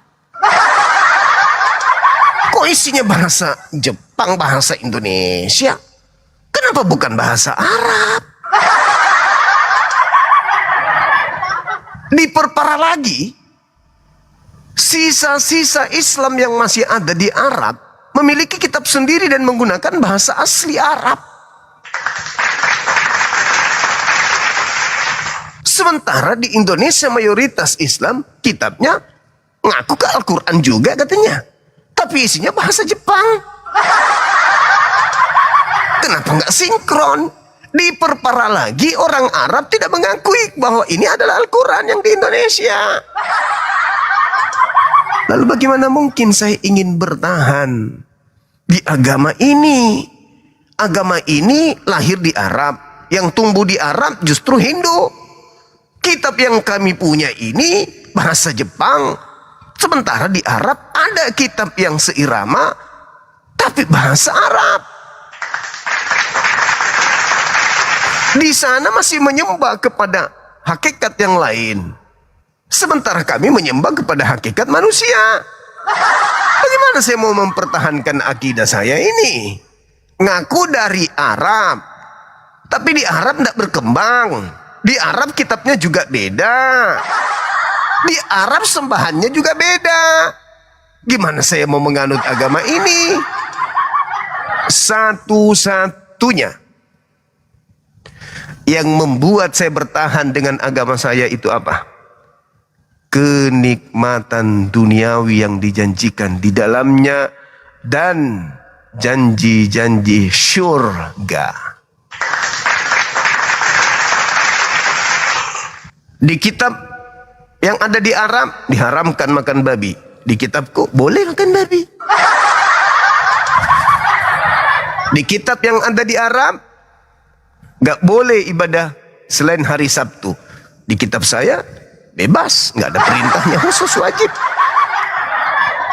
Di kitab yang sama yang di Arab dibunuh orang yang tidak bersunat. Di kitab saya justru tidak ada keselamatan bagi yang bersunat. Di kitab yang ada di Arab wajib ini, jangan begitu, jangan begini, jangan begitu, jangan begini. Terkutuklah orang yang tidak menepati Torah dengan perbuatan, dengan Al-Quran dengan perbuatan. Di kitab saya bebas melakukan apa saja. Bahkan Al-Quran itu kalau dilakukan malah tidak ada keselamatan. Jadi bagaimana mungkin saya masih mau bertahan di agama saya ini ketika asal usul agama saya ternyata nggak sampai di sono, tuyul. Hanya gara-gara saya dijanji mati langsung surga.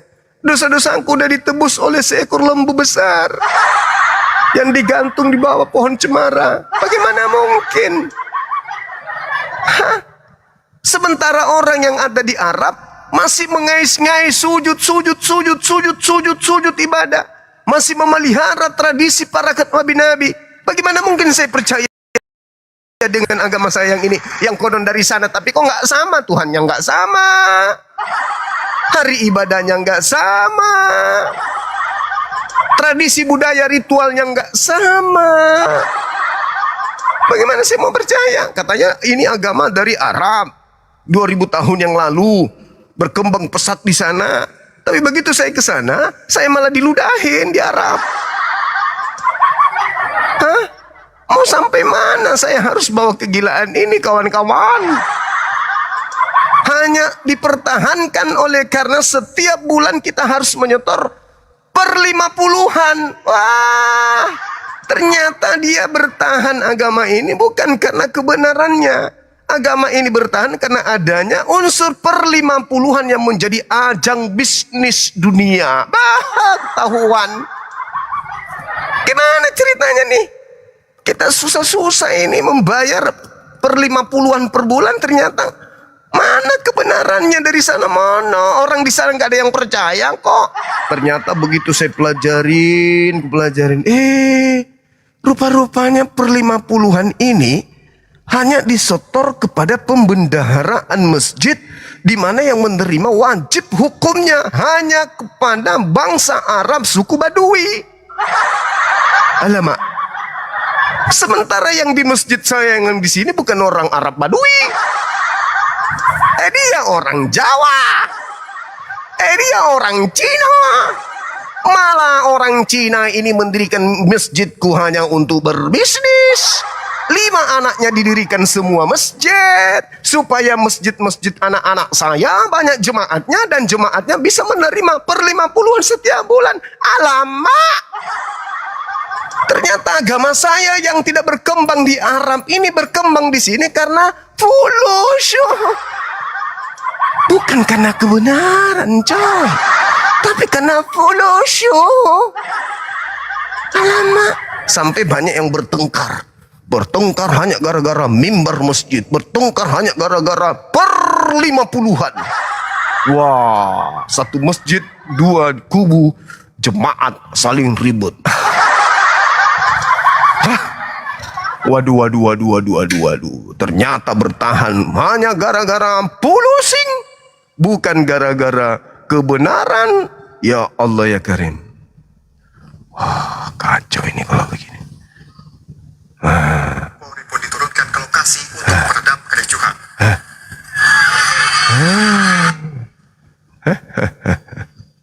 Berita apa ini? Kok ada kirim? Bang Handi kok kirim ini, Bang? Ada apa? Bluetooth connected. Kelompok jemaat terlibat kericuhan karena salah satu kelompok tidak diperbolehkan beribadah di dalam gereja di Jalan Raya Jakarta Cibinong, Kabupaten Bogor.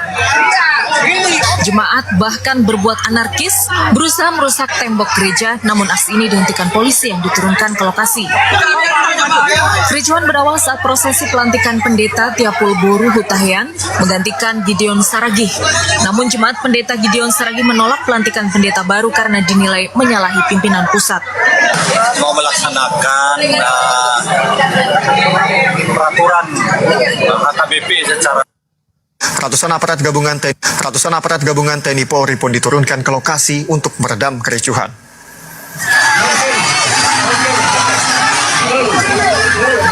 Dua kelompok jemaat terlibat kericuhan karena salah satu kelompok tidak diperbolehkan beribadah di dalam gereja di Jalan Raya Jakarta Cibinong, Kabupaten Bogor.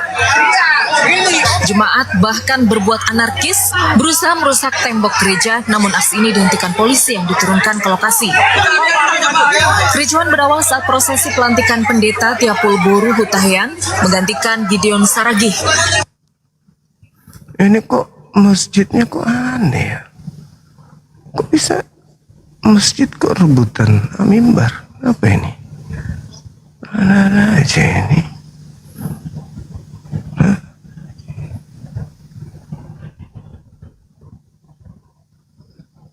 Kok bisa?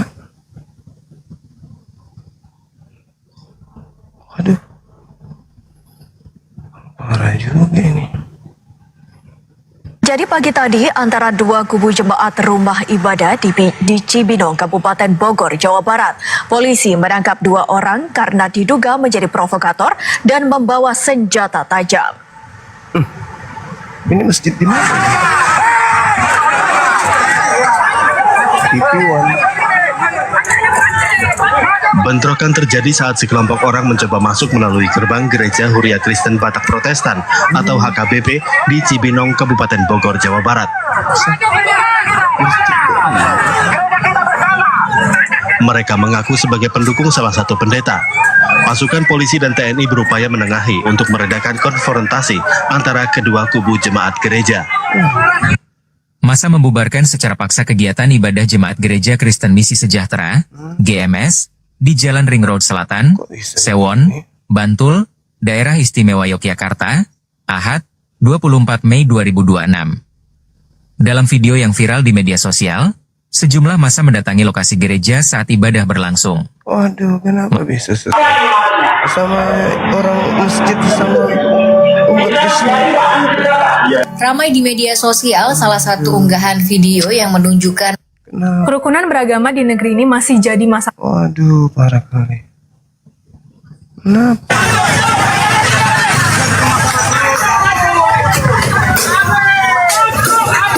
Pemirsa, kericuan terjadi akibat 2 jemaat memperebutkan gereja di Kabupaten Bogor, Jawa Barat. Dalam kericuan ini, polisi mengamankan 2 orang yang diduga menjadi provokator. Ratusan aparat gabungan TNI Polri pun diturunkan ke lokasi untuk meredam kericuhan. Aduh, kenapa begini?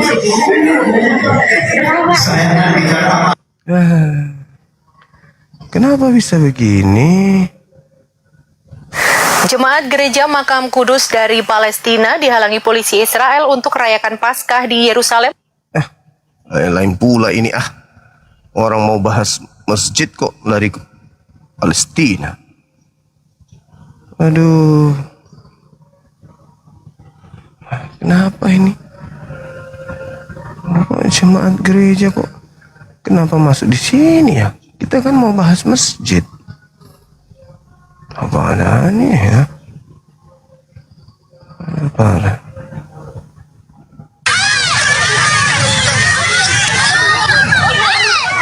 Sejumlah jemaat gereja HKBP No Mensen Pulau Brayan, Medan memukuli seorang jemaat dari kubu berseberangan dengan mereka. Tak hanya dipukuli, korban juga ditendang dari berbagai arah. Aksi pemukulan itu baru berhenti setelah polisi datang melerai. Perseteruan antara kedua kubu jemaat berlanjut. Mereka saling lempar dengan batu dan kayu. Aksi saling lempar ini terjadi setelah kubu dalam gereja mulai aksi pelemparan dan mendapat balasan dari kubu di luar komplek gereja.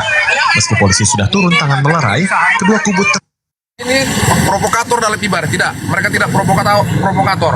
Jadi jangan ada di setting lagi untuk penangkapan buat jemaat.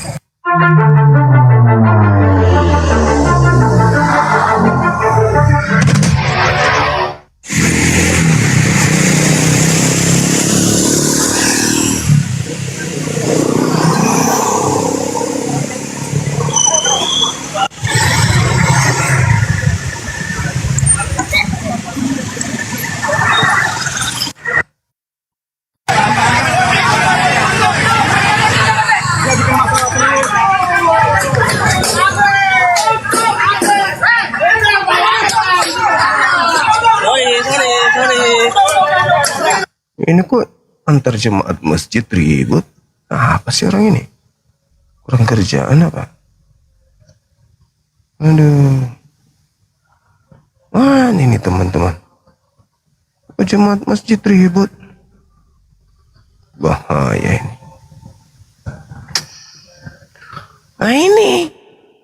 Ini akibatnya. Nggak pernah sadar-sadar ini.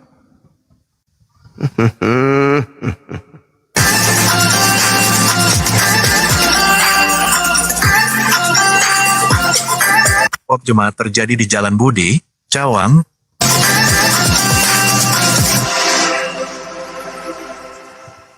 Bentrokan antar dua kelompok jemaat terjadi di Jalan Budi, Cawang, Jakarta Timur pada Senin tanggal 24 Juni tahun 2024 malam. Bentrokan antara Jemaat Gereja Anung Bahtera Kristus atau GABK dan Gereja Protestan di Indonesia bagian Barat atau GPI terjadi di Jalan Budi, Cawang. Menyikapi video keributan akibat kesalahpahaman antara sejumlah warga Banjar Agung dengan pengurus gereja, diduga terkait izin pembangunan rumah ibadah, bukan dipicu karena larangan bagi jemaat gereja menunaikan peribadatan saat perayaan Natal. Haji Ismail Zulkarnain, Ketum Forum Komunikasi Pondok Pesantren Provinsi Lampung, sangat menyayangkan atas video yang beredar karena dinarasikan tidak sesuai dengan situasi sebenarnya. Haji Ismail Zulkarnain menyayangkan, berharap kedua belah pihak, baik tokoh agama, tokoh masyarakat, dan pemerintah daerah membuka ruang dialog agar tidak terjadi kesalahpahaman. Izin dari masyarakat itu wajib 40 rumah. Jadi kalau mau ke rumah ibadah harus ada izin 40 kakak. Nah, kesalahpahaman ini dipicu karena mereka bikin gereja, masang pelang, belum ada izin dari warga. Kalau ibadahnya, informasi yang sudah dapat nggak diganggu, mereka hanya menanyakan izin tempat ibadahnya. Timbul pertanyaan, seolah-olah kesannya umat Islam mempersulit. Tidak, itu kan undang-undang, kecuali 2 SKB itu dicabut oleh Presiden. Oleh Menteri Agama dan Menteri apa? Iya. Ada 2 menteri, Mendagri kalau nggak salah ya. Jadi kalau itu kan perlu dicabut 2 SKB itu. Dan kejadian ini sama kayak di NTT, di Bali, di Papua, di Manado. Umat Islam juga mau bikin masjid juga, kalau nggak ada ini nggak bisa. Ya kan? Jadi jangan dibikin sebuah anggapan soal umat Islam itu apa? Menolak tempat ibadah. Karena kebetulan izinnya memang belum ada. Nah, saya Ya, seorang terluka di kepala usai dua kubu jemaat di Cibinong, Kabupaten Bogor, Jawa Barat terlibat bentrok. Ya, diduga bentrokan terjadi lantaran salah satu kubu jemaat tidak diperkenankan masuk gereja untuk melaksanakan ibadah bersama. Lama-lama Islam lagi yang disalahkan ini. Salah satu kubu jemaat di Cibinong, Kabupaten Bogor menggoyangkan pagar gereja di Jalan Raya Jakarta Bogor, Cilengkap. Kedua kelompok juga terlibat bentrok dan saling serang dengan batu, kayu, serta bambu. Akibatnya seorang jemaat terluka di bagian kepala terkena lemparan. Bentrokan bermula saat salah satu kubu jemaat tidak diperkenankan masuk untuk bergabung beribadah bersama. Salah satu jemaat mencoba masuk ke dalam gereja dengan cara menjebol tembok, dan bentrokan pun tak terhindarkan. Tak sampai di situ, salah satu kubu jemaat melakukan aksi blokir Jalan Raya Jakarta Bogor. Polisi pun bertindak tegas dan membubarkan paksa mereka lantaran dinilai mengganggu arus kendaraan hingga menyebabkan kemacetan. Seorang pria diduga sebagai provokator diamankan polisi. Tadi ada keributan antara jemaat gereja HKBP kecil. Islam lagi nanti jadi sasaran. Jadi begitu teman-teman, saya kalau sebagai seorang muslim ternyata di Arab sana tidak berkembang agama saya. Katanya dasarnya dari sana, tapi tidak berkembang di sana. Malah ketika saya ke sana malah saya diludahin. Saya sudah mulai tanda tanya besar ini. Benar nggak ajaran ini? Benar nggak ini? Ada apa gitu? Katanya dari sana, tapi kok di sana mati sebelum berkembang? Jadi agama saya ini berkembang karena adanya perlimapuluhan. Bukan karena adanya kebenaran di dalamnya. Karena adanya perlimapuluhan yang kemudian saya harus ya terima dari jamaah-jamaah saya. Begitu. Maka saya akan ragu. Saya mengaku agama saya, agama Islam berasal dari Arab. Tapi di Arab nggak berkembang. Apa yang membuat agama saya ini bertahan, bertumbuh di tempat-tempat di luar asalnya? Oh, ternyata karena ada perlimapuluhan setiap bulan. Ternyata gara-gara itu. Pantesan aja. Berkali bah. Mana lagi nih? Tapi ya teman-teman saya yang sudah memahami bahwa agama kami itu ternyata berkembang karena bisnis doang, ya pasti mau tidak mau mereka akan mencari agama yang rasional yang ada di sekelilingnya di luar agama kami, kan begitu. Apatah lagi kalau sudah ada orang yang membawa dirinya, mengatasnamakan dirinya sebagai yayasan diskusi lintas agama, kemudian setiap kali berdebat seorang imam saja kalah dari jemaat yang bukan berasal dari agama itu, bagaimana saya mau bertahan? Kayak tadi malam ada seorang imam besar, imam masjid besar, namanya sudah tenar, seorang imam, dia lalu dengan apologet dari luar agama saya, babak belur.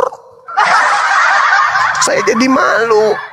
Seorang imam besar dikalah sama, aduh malu saya. Disuruh baca ayat suci Al-Quran, ayat 11, ayat 12, nggak mau dia baca. Nggak mau dia baca. Cek percek, kenapa nggak mau baca ayat 11, 12? Takut jamaah masjid berkurang. Nanti per-50-an habis. Oh, begitu rupanya. Iya bang. Sengaja. Jadi ya saya pasti mikir, itulah yang terjadi hari ini. Kenapa mereka masih bertahan? Ya karena janji-janji dan harus memiliki kepandaian untuk memoles janji-janji itu, janji-janji surga, dosa-dosanya sudah diperam, dosa-dosanya udah dibungkus, dosa-dosanya udah digratiskan. Dia bukan lagi anak hamba Tuhan, tapi dia adalah anak kodok. Jadi dia mewarisi kemudian mewarisi semua itu telur-telur nyamuk yang ada di sungai-sungai yang tidak terawat, ya, gitu. Dia harus pandai, kalau perlu datangkan musik yang yang memukau biar supaya otaknya itu pada mati semua gitu. Mereka bermimpi menghayal masuk surga, tapi dia nggak tahu kalau ternyata di Arab Saudi agama itu sudah nggak laku. Jeleknya ketawamu semending gitu. Jadi kenapa bertahan? Oh ternyata karena adanya fulus di situ. Kebenaran, pantasan aja di Arab kosong lagi orang di sana, nggak ada lagi agama lain yang besar di sana. Sekira begitu teman-teman sekalian. Masalah generasi. Bertahan untuk kalah, bukan bertahan untuk menang. Oke. Rekan-rekan, sahabat-sahabat sekalian, karena di sini udah mau azan, kita tutup dulu. Insya Allah habis asar kita live lagi di Bang Suma 01, karena di situ banyak teman-teman kita non Muslim yang memantau. Kalau di sini belum, makanya saya minta Komalin untuk di follow dan dibesarkan teman-teman, supaya kita memiliki 2 armada yang siap tempur untuk mengajak kemudian teman-teman kita berdialog lintas agama, supaya mereka sadar bahwa ternyata sebelum kita menjual produk, kita harus menguasai produk kita dulu. Jangan sampai, ini Pak murah Pak, ini sangat murah ini Pak, oh baik sekali barang saya ini Pak, coba dicolok dulu, ternyata listrik nggak bisa masuk. Promosinya luar biasa, begitu dites ternyata nggak bisa nyala. Jadi sebelum jual produk itu kita harus kuasai produk kita dulu. Jangan cuma mengatakan dari luar, ini bagus, ini pokoknya begitu kita beli dosa-dosa kita di rumah yang terhapus, bahkan cicak pun dosanya hilang semuanya Pak. Caranya gimana? Tinggal dicolok Pak di tiang listrik. Begitu dicolok di tiang listrik, bukannya menghapus dosa malah kebakar. Sekira begitu dulu teman-temanku sekalian, dimanapun kita berada, aku berada dan dirimu berada. Kita berhenti dulu sejenak untuk beribadah asar. Nanti setelah ini kita akan kumpul lagi, berjumpa lagi untuk kemudian kita adu argumentasi dan juga adu kepanjangan bibir. Siapa yang panjang bibirnya itulah yang menang. Yang penting bibirnya itu bisa memberikan sesuatu yang bermanfaat bagi orang lain kan. Ketika ada kata-kata yang kurang berkenan, ada keributan antar jemaat saya, mohon dimaklumi saja. Karena itu mereka ribut karena berkaitan dengan saya dan mungkin karena banyak faktor. Di antaranya faktor ingin beli iPhone dan seterusnya, tapi karena belum ada duitnya dan mungkin dikurangi jatahnya, maka kemudian terjadilah keributan antar wilayah. Oke, sekira begitu teman-teman sekalian, silakan persiapkan diri untuk azar. Mohon maaf ketika ada kata-kata yang kurang berkenan. Kalau tidak dimaafkan juga tidak apa-apa. Mudah-mudahan kembali kepada Anda semua menjadi jerawat batu. Oleh karena itu yang takut jerawatan mohon maaf agar saya dimaafkan. Demikian kita tutup. Subhanakallahumma bihamdi asyhadu an la ilaha illa anta astaghfiruka wa atubu ilaik. Salam tauhid, salam satu Tuhan, jayalah Islam kita, jayalah Indonesia kita, takbir, Allahu Akbar. Anak-anak terbangun, kaget.